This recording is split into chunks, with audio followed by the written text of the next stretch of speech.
Selamat datang di Katolikas, tempat kita belajar untuk menjadi murid Kristus yang lebih baik.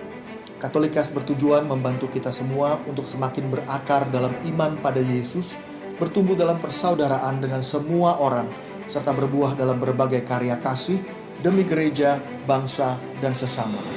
Katolikas berisi cerita kesaksian dan refleksi hidup sebagai pengikut Kristus, katekese iman yang relevan dan praktis untuk hidup sehari-hari, serta dialog topik-topik kekinian dengan berbagai narasumber untuk memperkaya hidup iman kita semuanya. Selamat mendengarkan, Tuhan memberkati.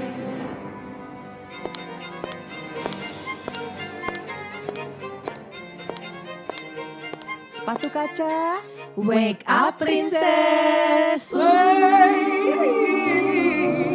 Halo Sekawati, kita ketemu lagi di sini. Gue masih ketawa. Halo. Halo, apa kabar? Hai semuanya, apa kabar hari ini? Ya, ada Lia, Hai. ada Chen, Halo. ada Anas, Hai. ada Mbak Afi. Halo. Formasi lengkap lagi ya? Betul. Mesti lengkap.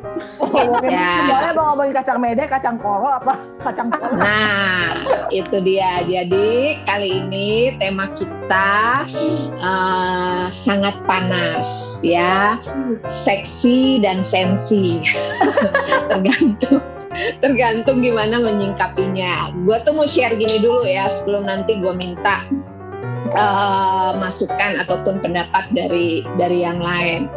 Gue kan pernah membaca, gue kan salah satu pengajar dari teologi tubuh nih. Nah, waktu gue lagi mendalami teologi tubuh itu, salah satunya gue juga membaca tulisan dari Santo Yohanes Paulus yang kedua, dari bukunya yang judulnya Love and Responsibility, bahwa cinta itu nggak mungkin tanpa tanggung jawab. Nah, di dalam buku itu dibahas bahwa relasi suami istri, khususnya di tempat tidur waktu mereka berhubungan seksual itu, di mana kedua-duanya itu harus mencapai orgasme gitu.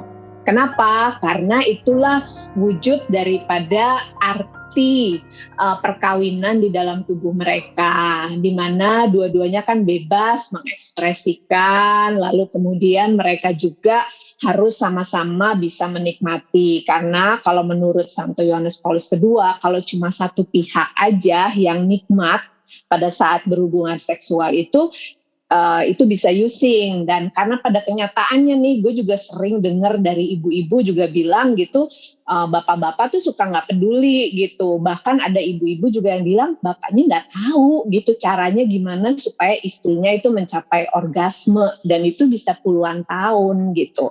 Nah, sekarang kalau gue lihat justru di dunia sekuler, orang-orang itu kan mereka dapat pengetahuan, pendidikan, bahkan gue nggak tahu, mungkin ada pembicaraan khusus gimana sih supaya ketika suami istri itu melakukan hubungan seksual, dua-duanya itu bisa mencapai orgasme gitu, nggak cuma satunya aja gitu. Sedangkan misalkan kebanyakan perempuan yang agak susah gitu kan. Nah itu di sekuler seperti itu, dan gue lihat juga teman-teman gue dari gereja Kristen itu banyak juga seminar-seminar yang mengangkat tema ini. Jadi ini bukan tema yang tabu gitu, bahwa perempuan-perempuan Kristen itu harus enjoy sex. Kenapa? Karena itu kan bagian dari tubuh kita, dan apalagi kita memang dalam perkawinan Katolik juga kan harus berbuah gitu. Tapi kan bukan berarti perempuan itu harus reproduksi terus, tapi dia nggak menikmati gitu pada saat dia berhubungan seksual itu, karena itu juga bukan kasih gitu. Nah, sekarang ini yang mau kita omongin gitu, gimana supaya relasi cowok dan cewek dalam perkawinan itu dua-duanya bisa menikmati kenikmatan seksual dan akhirnya sama-sama happy, sehingga tujuan dari manusia diciptakan mencapai kebahagiaan sejati itu holistik gitu, bukan cuma kebahagiaan dalam bentuk materi, tetapi juga dalam kenikmatan seksual itu sendiri. Jadi ini pembicaraan kita nih dewasa banget nih. Nah, silakan yang lain bisa kasih respon. Coba Kak Rika, pengalamannya dulu bagaimana? Dalam mencapai orgasme, pengalaman lu gimana? Pengalaman gue kan teori gitu kan, gitu. Pengalaman dulu, misalkan kalau gue baca-baca gitu, buku-buku Steady Still gitu, waktu masih sekolah kan seru tuh, gitu. Ya kayak gitu, tapi terus kan kemudian setelah gue bertobat itu kan, ya dulu kan banyak film-film juga seperti ya. Gue banyak taunya teori sih, tapi gue tahu bahwa ini hal yang penting gitu di dalam, apalagi praktisi seperti orang-orang yang udah menikah gitu. Kan kemarin kita juga lagi ngomongin perempuan itu unik. Nah, klitoris itu salah satu juga yang penting gitu. Nah, kira-kira dan gue rasa ini sejalan juga gitu dengan visi yang gereja mau gitu. Karena kalau perkawinan itu bahagia, gereja juga bahagia gitu. Tapi kalau perkawinan itu menjadi sebuah penderitaan, yang menderita juga gereja gitu. Gerejanya nggak orgasme, Bo. Di otak gue langsung. Gue maaf ya, maaf. Gue tidak bermaksud untuk membuat itu literally ya, sorry nih kalau karena gereja itu kan isinya ya manusia, dan manusianya apa ya dari keluarga itu siapa ya, suami dan istri gitu. Jadi kalau gereja itu happy pasti ini maaf ya, gue bisa mengambil kesimpulan yang salah. Gereja yang bahagia adalah pasangan yang orgasme berarti. Ini maaf, kesimpulan yang salah nih ajaran. Atau mungkin gini, orgasme itu penting nggak sih, gitu, buat perempuan dalam perkawinan? Nas, kenapa gue kayak di kuburan? Sebenarnya tadi pengen komen. Tadi si Karika bilang stainless steel, gue sampai bingung. Apa stainless steel? Stensilan. Iya, stensilan. Zaman dulu kan adanya cuma stensilan kalau di sekolah. Panci, stainless steel. Lu jangan salah, Nas. Dia pakai sex toy-nya panci. Udah gitu gue bertobat umur 17 gitu. Jadi belum ada tuh film-film yang kayak gitu. Mungkin udah ada, tapi gue juga gak tahu. Gue yakin tuh sendok emaknya, garpu emaknya pada hilang. Pasti kok cepet. Parah deh. Ya, kembali ke topik. Topik apa, Mbak? Stensilan atau ketawain gue. Silakan nih, Sekewati pengen dengar nih dari kalian nih. Ini sebenarnya ya, ini cuma refleksi. Bahkan yang single lebih banyak ngomong daripada yang praktisi. Yang praktisi cuma bisa ketawa ngebayangin yang enggak. Silakan praktisi. Praktisi anak 3. Lu jangan bilang gue praktisi seks karena anak gue 3. Enak aja lu. Gak perlu orgasme ya. Ekspertis. Soalnya punya anak gak perlu orgasme. Yang gak ada hubungannya. Yang penting itu beda ya. Yang penting kecerotannya pas. Iya. Itu beda. Aduh. Jadi speechless gue. Emang ini topik yang dalam sih, Kalau menurut gue sih 50-50 ya. Maksud gue nggak gue sih sepanjang perjalanan gue gitu ya, maksudnya gue nggak kepikiran loh. Maksudnya gue nggak terlalu kepikiran dalam hubungan itu harus orgasme gitu ya. Ya maksud gue kalau tercapai dua-duanya ya bagus gitu kan. Tapi kalau gue mungkin karena nggak gimana ya, nggak yang paling penting, soalnya mungkin seks juga nggak tiap hari gue lakukan. Yang gue lakukan tiap hari adalah komunikasi, bener gak? Maksudnya jadi gue tuh nggak gimana ya, bukan sehari-hari gitu loh yang harus penting dalam hubungan gue gitu. Karena menurut gue yang paling penting dalam hubungan gue sama suami gue itu adalah komunikasi. Waktu komunikasinya itu memuaskan gitu kan, itu lebih membahagiakan gitu loh. Tapi Nas, justru bukannya karena itu tidak tiap hari maka sebaiknya dua-duanya enak. Ya, karena kan nggak tiap hari. Kalau tiap hari justru ya itu maksudnya mungkin. Tapi kan gini ya, maksud gue itu kan tergantung dari kondisi ya. Kayak gue, maksudnya gue juga kadang-kadang, maksud gue kan bukan tergantung kebutuhan ya menurut gue ya. Kadang-kadang kondisi membuat kita tidak membutuhkan itu gitu loh. Gue lebih membutuhkan tidur gitu misalnya, gitu kan. Ya kan? Jadi kalau misalnya lu nggak orgasme, lu nggak jambak balik laki lu kan? Enggak. Oke. Kasihan kalau lakinya betak. Kalau gue pribadi kadang-kadang tuh jambak. Makanya kalau gue kadang-kadang mikir lebih baik dia puas aja, ya udah gue mah nggak kenapa-napa gitu, cepet kelar. Udah gitu udah gue bisa tidur gitu kan. Kadang-kadang ada kalanya begitu, kadang-kadang ada kalanya gue ngerasa begitu. Maksud gue itu the way I love him gitu kan, maksudnya gitu kan gue nggak tahu dah, mungkin beda-beda tiap orang ya kan. Bisa jadi mungkin ada orang yang ngerasa dia akan membuat suaminya senang dan bangga kalau dia sudah membuat suaminya merasa sudah memuaskan dia. Bisa jadi kan. Jadi kan bukan karena gue sudah memuaskan dia, nah gue berarti sudah mencintai dia. Enggak, tapi bisa jadi ada yang one step ahead gitu loh. Dia merasa dia sudah bisa membuat suaminya merasa mencintai dia kalau suaminya sudah membawa dia ke puncak gitu. Bisa jadi kan begitu. Ke puncak asmara. ke puncak lagi ditutup nggak sih jalannya? Tutup lah. Lo mesti itu dulu antigen. Tapi gue setuju loh sama Anas. Maksudnya gini, ada cowok-cowok yang berpikir kalau bikin bininya orgasme itu adalah kayak pencapaian buat dia, gitu. Jadi kayak misalnya dia bisa membahagiakan istrinya dalam hal itu, gitu. Jadi bukan cuman mau misalnya orgasme atau ejakulasi sendiri aja, tapi dia merasa justru itu salah satu cara dia untuk mencintai, gitu. Tapi ada juga orang-orang yang gue setuju yang kayak Anas gitu, yang berpikiran bahwa nggak apa-apa lah gue nggak orgasme selama laki gue mendapatkan itu, ya udah gitu. Jadi gue setuju bahwa selama itu dikomunikasikan dan selama dua-duanya happy aja dengan kondisi itu nggak akan menjadi masalah dalam sebuah perkawinan. Tapi kalau misalnya ada perempuan yang merasa orgasme itu penting buat dia dan dia merasa dicintai dengan orgasme itu, maka sebaiknya sang suami mengerti juga, gitu. Jangan mau upayakan, bukan mengerti doang, mengupayakan juga. Betul, mengupayakan untuk tahu di mana tuh titik. Nah, iya kan? Lu kan mau buat aplikasi kan, Nas? Buat ukur titik. Nanti gue mau cari deh yang bisa bikin aplikasi intelligence, aplikasi. Hati-hati nanti gue takut klitorisnya kena radiasi. Kagak ditaruh di situ juga kan? Oh, nggak ditaruh di situ, gue kan ditempel di situ aplikasinya. Handphonenya rusak. Itu mirip itu tadi ceper. Jadi apanya yang ceper? Kalau gue sih, maafin dulu deh. Enggak, lo aja dulu.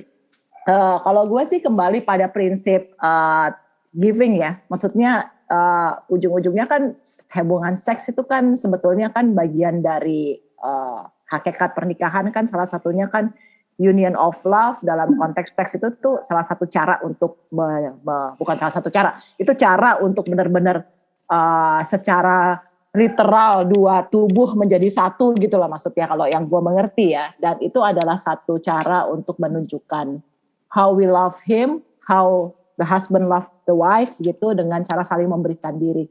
So ya gue sih pada dasarnya sih setuju dengan apa yang Anas sama Cencen ngomong gitu. Tapi ya intinya adalah kan sekarang suka ada tuh cewek-cewek yang ngomong bercanda sih, ya ntar gue kasih jatah lah gitu, maksudnya nggak gue kasih lo gitu.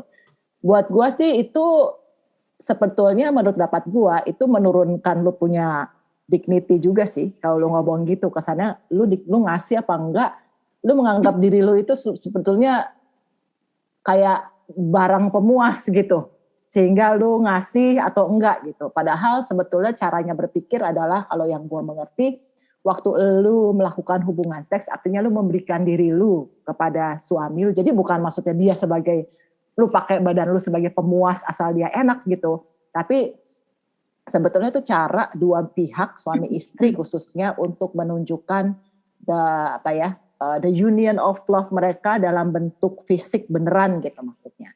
Nah, masalah orgasme sama enggak, orgasme atau enggak, gua bilang sih itu sebetulnya complementary gitu maksudnya. Kalau misalnya memang orgasme, ya puji Tuhan, enggak ya udah. Tapi balik lagi, karena ini adalah bagian dari memberikan diri yang terbaik, ya artinya kita juga harus saling gimana caranya supaya dua-duanya orgasme gitu kan. Ya caranya gimana? Ya sekarang harus ada tadi yang Jen bilang, sama yang Anas bilang sih soal komunikasi. Gue rasa sangat wajar setiap suami dan istri ngobrol untuk ngasih tahu dia paling suka diapain yang bisa membuat dia lebih lebih bisa cepet orgasme gitu misalnya. Kan cewek kan lebih susah nih secara psikologis dan sebagainya nih gitu. Ya siapa tahu kayak Anas tadi ngobrol aja udah bisa orgasme gitu. Sambil ngobrol. Ya Anas ngobrol gampang aja. banget. Anas ngobrol aja basah. Ngobrol aja basah terus Luar biasa. Kagak, dia ngompol. Nahan kencing. Soalnya lama ngobrolnya muter-muter dulu. WC-nya lama, WC-nya jauh, males.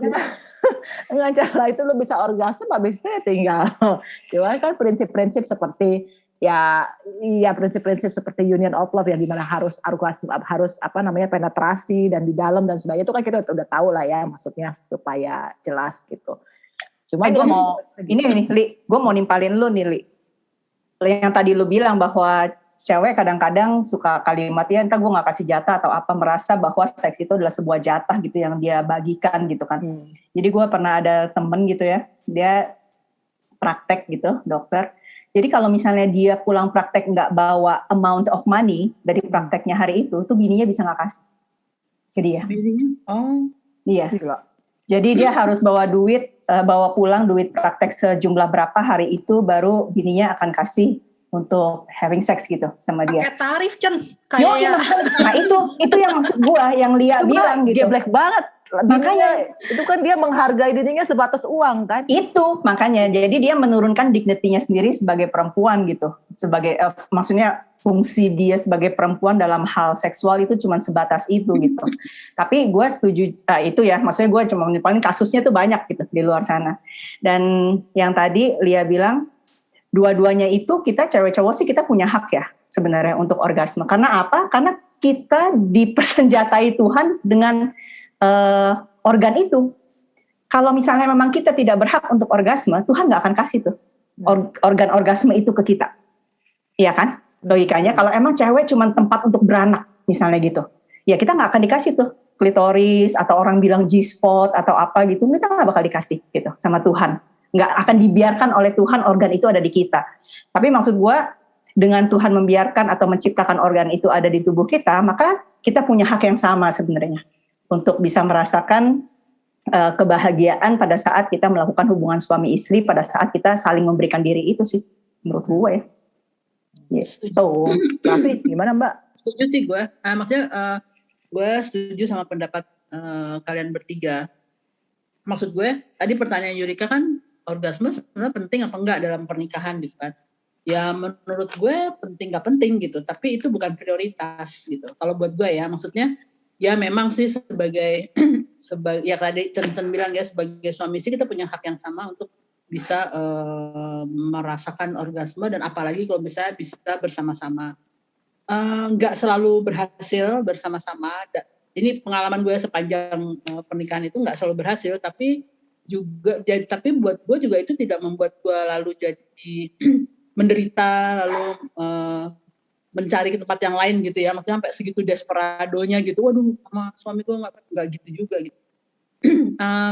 Mungkin tadi konsep giving yang Lia bilang itu ya, kalau gue kan pernah baca atau dengar bahwa ya memang laki-laki lebih mudah gitu ya daripada perempuan gitu kan.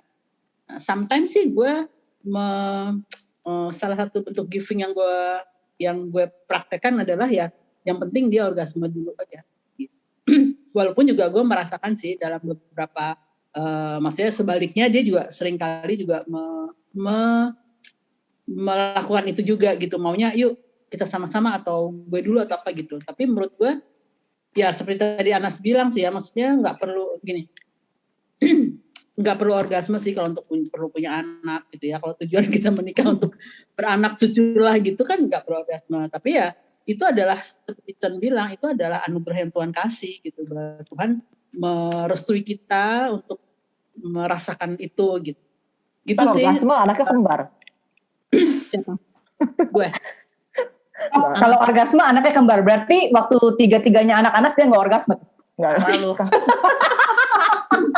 Gue mengambil kesimpulan yang salah ya. Iya, terus sebenarnya suka kebalik loh.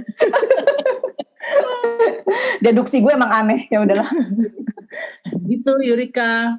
Ya, Kalau Yurika sendiri dalam gimana? perkawinan itu ya, kalau dalam perkawinan itu kira-kira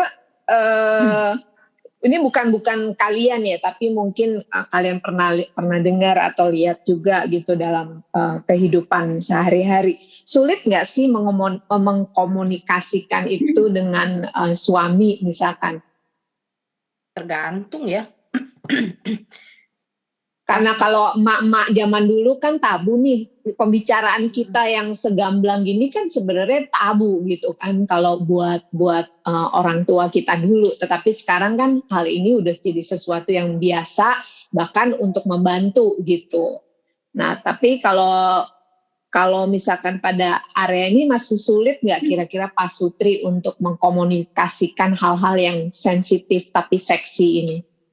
Kalau gue pikir sih tergantung ya pengertiannya gitu kan. Maksudnya kalau gue sama suami gue kan kita kan punya sesuatu yang sama gitu. Maksudnya yang kita udah kenal TOB gitu. Kita udah tahu maksudnya di TOB itu ada 4 poin apa yang harus gitu. Itu kan lebih gampang ya. Maksudnya untuk kalau level sama-sama mengertinya tentang giving itu sama gitu. Maksudnya pengertian tentang giving itu sama, itu nggak akan susah gitu loh. Karena yang susah itu adalah kalau orang membawa pengertiannya sendiri dari apa yang dia pahami selama ini, apa yang dia ini, nah itu agak susah menurut gue. Tapi kalau lu kan banyak gaul sama orang cewek-cewek lah di luar sana gitu, ibu-ibu itu gimana kira-kira? Ya itu, kalau gue ngerasa dua hal yang dari sisi cewek sama dari sisi cowok yang menurut gue masih salah ya. Pertama adalah cowok tidak bisa menahan nafsunya.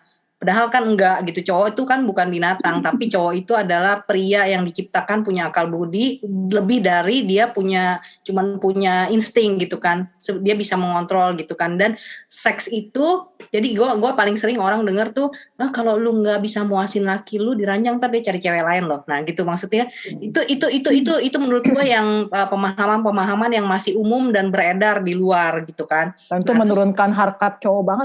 Menurunkan harkat cowok. Terus dua yang itu yang Lia bilang tadi, kalau cewek itu cuma pemuas nafsu gitu kan, maksudnya ya maksudnya nggak gue kasih jatah nggak apa gitu-gitu. Itu sih menurut gue yang dua hal itu yang di umum tuh masih ada gitu loh.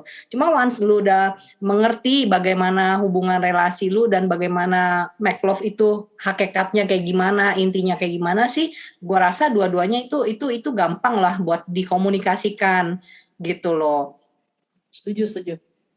Iya, harus punya pengertian yang sama ya. Iya, harus punya pengertian sama. Nah, itu PR-nya lu tuh, TOB harus lebih digaungkan. Pribadi ya, betul. Iya, bukan cuma di single ya yang orang mau siapkan menikah, tapi tuh di pasangan-pasangan yang sudah menikah, yang entah berapa tahun menikah gitu, pengertian-pengertian TOB kayak gitu tuh kita mesti lebih gaungkan loh. Betul. Gue rasa sih itu sih karena ketidakpahaman terhadap itu, jadi mereka merasa bahwa orgasme itu segalanya gitu. Gue kalau nggak orgasme berarti gue nggak happy ya kan? Itu kan juga merendahkan dirinya gitu. Masa lu kebahagiaan lu diukur sama orgasme doang gitu, kayak gitu. Dan gue ngerasa ya, maksudnya banyak loh, maksudnya gue dengar cerita orang banyak tuh orang tuh terluka loh dengan hubungan seksual mungkin karena trauma atau apa. Jadi tuh banyak masalah suami istri tuh yang memang akarnya tuh dari hubungan seksual, mungkin karena dia trauma dulu pacaran, mungkin pernah di abuse atau pernah di seksual abuse. Itu membawa perjalanan suami istri tuh nggak mulus loh. Maksudnya gue dengar dari cerita orang gitu karena ada trauma. Jadi kadang-kadang tuh ada cewek ya mungkin kalau dia tuh merasa dia berdosa gitu kalau dia orgasme gitu, karena dulu dia waktu pacaran dia mungkin pacarannya kayak gimana gitu ya. Jadi tuh membawa luka itu, membawa trauma itu, jadi tuh merasa kalau orgasme tuh dosa atau kalau orgasme tuh apa gitu. Ada loh orang kayak gitu, gue dengar cerita orang kayak gitu kan, kasihan juga. Itu kan perlu komunikasi ya, maksudnya yang menyembuhkan gitu. Oke. Ya. Oke, masih ada lagi? Kalau enggak, gue coba simpulkan dari hasil obrolan kita. Ada lagi kah? Ada, silakan disimpulkan. Oke, jadi Sekawati, pembicaraan kita hari ini, kalau kita bisa melihat dari masukan-masukan 4 mereka yang sudah menikah ini, maka komunikasi itu paling penting ya antara suami dan istri. Nah, ini perlu dikembangkan sehingga komunikasinya bisa menjadi dewasa. Lalu tadi juga kita dengar bahwa orgasme itu bukan prioritas di dalam perkawinan, tetapi juga bukan berarti nggak penting, karena kan Allah sudah memberikan itu di dalam tubuh perempuan ya, dengan yang kayak tadi sudah disebut misalkan G-spot, klitoris atau alat-alat yang lain gitu. Nah, kemudian juga bahwa ya silakan. Alat-alat yang lain maksudnya. Nah, gue nggak ngerti, mungkin ada cara-cara yang lain gitu, cara pleasure yang lain gitu dalam relasi suami dan istri, ya silakan itu juga perlu diketahui gitu oleh sekawan ataupun sekawati, sehingga nanti kalau masuk dalam hidup perkawinan juga harapannya ya bisalah sering untuk mencapai orgasme ini. Karena gue percaya ya bahwa Santo Yohanes Paulus II itu dulu kan dia seorang confessor, biasa menerima pengakuan-pengakuan dosa gitu. Nah, dari situ kan dia kemudian memikirkan gimana nih supaya pasutri-pasutri Katolik ini juga happy gitu di dalam relasi perkawinannya, sehingga kemudian dari situlah dia mengeluarkan banyak pemikiran-pemikiran dari kitab suci, teologi tubuh gitu. Jadi memang orgasme ini bukan prioritas, tetapi karena memang Allah sudah memberikannya di dalam tubuh perempuan, nah silakan juga itu diketahui dan juga diupayakan gitu dalam perkawinan. Nah, juga tadi kita dengar bahwa pasutri kalau teman-teman mau nikah diharapkan punya pemahaman yang sama gitu tentang hal ini, tentang seksualitas. Terutama juga kalau bisa ya belajarlah misalkan teologi tubuh, sehingga dua-duanya kemudian bisa saling mendukung, bisa saling menghidupi, sehingga perkawinannya pun bisa menjadi bahagia. Jadi harapannya sebenarnya dari gereja adalah supaya pasutri ini bahagia, bukan cuma secara materi, tetapi juga dalam kehidupan seksualnya, gitu. Nah, ada lagi yang ingin ditambahkan? Nggak ada sih Kak, kita mau praktek semua, kita udah mau langsung praktek habis ini. Oke, ya kalau gitu mari sama-sama dengan cepat kita katakan buat semuanya, wake up princess.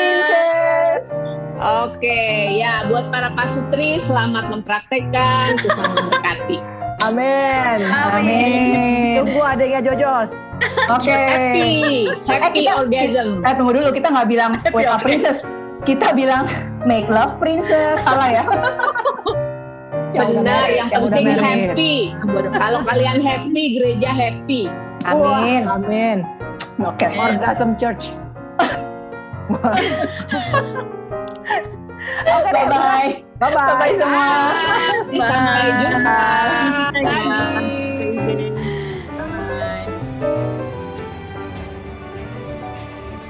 Terima kasih telah mendengarkan podcast ini. Jangan lupa untuk berbagi Katolikes kepada para sahabat dan kenalan kita, supaya semakin banyak orang mengenal kabar gembira Tuhan Yesus dan mengalami kasih-Nya yang memulihkan, menguatkan, dan memberkati. Sampai jumpa di episode Katolikes yang lain.